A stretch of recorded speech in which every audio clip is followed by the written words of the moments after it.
अब की बार किसकी सरकार, सबके जहन में यही सवाल का जवाब मिल गया है। लेकिन उत्तराखंड की बात कर लेते हैं, जहां पर इतिहास बनाते हुए बीजेपी 48 सीटों के साथ फिर से सरकार बना रही है। ऐसा उत्तराखंड के इतिहास में कभी नहीं हुआ। लेकिन ये राजनीति का कमाल है, इसे आयरनी भी कहते हैं। पुष्कर धामी, जिनके नेतृत्व में, जिनकी अगुवाई में, जिनके चेहरे पर बीजेपी ने यह चुनाव लड़ा और जबरदस्त जीत हासिल की, वो खुद खटीमा से 6000 वोटों से हार गए हैं।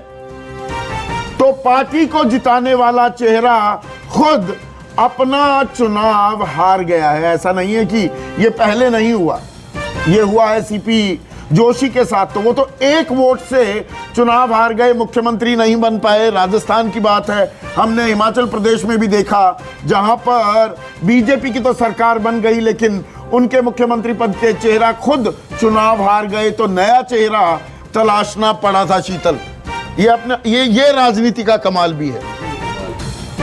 यही हार गए और सबसे ज्यादा मुख्यमंत्री के रूप में सारे सर्वेक्षणों में लोकप्रिय कांग्रेस के जो नेता थे रावत, वो भी भाई एंटी इनकम्बेंसी को तोड़ा, 2 मुख्यमंत्री बदले, तब पुष्कर धामी को लेकर आए, एक युवा चेहरा पर भरोसा जताया। जनता ने पार्टी पर भरोसा जता दिया, चेहरे पर भरोसा नहीं जताया। ये कमाल हमारे लोकतंत्र में होते रहते हैं। और ये मतलब उत्तराखंड में जो हुआ है, ये भी बहुत दिनों तक याद किया जाएगा कि जो दोनों पक्ष प्रतिपक्ष दोनों अपना चुनाव हार गए और पार्टी जम के जीत गई। अभी समीर चैटर्जी मेरे सहयोगी प्रॉम्प्ट कर रहे हैं मुझे जी कि ये ममता बनर्जी के साथ भी हुआ था। जी ये ममता बनर्जी के खिलाफ तो चलिए पूरी ताकत लगा दी थी। पुष्कर धामी को वैसे टारगेट भी नहीं किया गया, पर बिल्कुल एप्ट एक उदाहरण दिया, बिल्कुल ताजा समीर ने। और ममता बनर्जी की पार्टी ऐतिहासिक रूप से जीती, इतनी सीटें वो किसी चुनाव में नहीं जीती थी और अपनी सीट नहीं जीत पाई। तो ये कमाल होता है और ये कमाल हुआ है हमारे यहाँ चुनाव में, लोकतंत्र में। पूरे उत्तराखंड के इलेक्शन को अगर देखिएगा तो धामी के कारण ही पूरा इलेक्शन जो है वो बीजेपी के पक्ष में टिल्ट हुआ है। यस, टिल्ट उनके कारण हुआ है।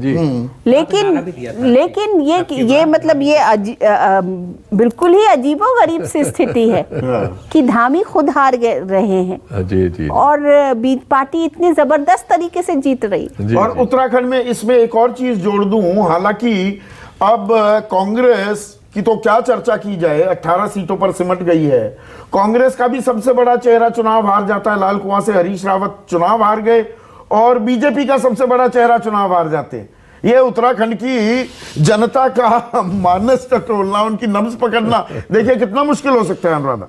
बिल्कुल। और मतलब हरीश रावत मुख्यमंत्री का चेहरा थे, वो कैसे, मतलब वो भी हार गए, धामी भी हार गए।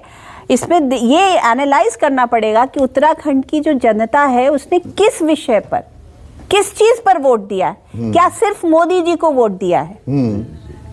ये एक इम्पोर्टेंट सवाल है कि क्या सिर्फ और सिर्फ पार्टी ने भी बहुत अच्छा परफॉर्म नहीं किया है, मोदी जी को वोट दिया है। 3 या 3.5%। उसमें मानना पड़ेगा कि उत्तराखंड की में सैनिक ज्यादा होते हैं, तो मोदी जी को लगता है कि सिर्फ और सिर्फ नरेंद्र मोदी के नाम पर वोट मिला है, सिर्फ नरेंद्र मोदी के नाम पर वोट मिला है। या वोट दिया है पुष्कर सिंह धामी को भी, पर पुष्कर सिंह धामी के खिलाफ स्थानीय मुद्दे, कहीं खटीमा हमेशा फंसी हुई अटकी हुई सीट मानी जाती थी बीजेपी के लिए। ये भी एक हकीकत है। ये है, वो भी है। कोटद्वार भी इस तरह की सीट कही गई है, उसमें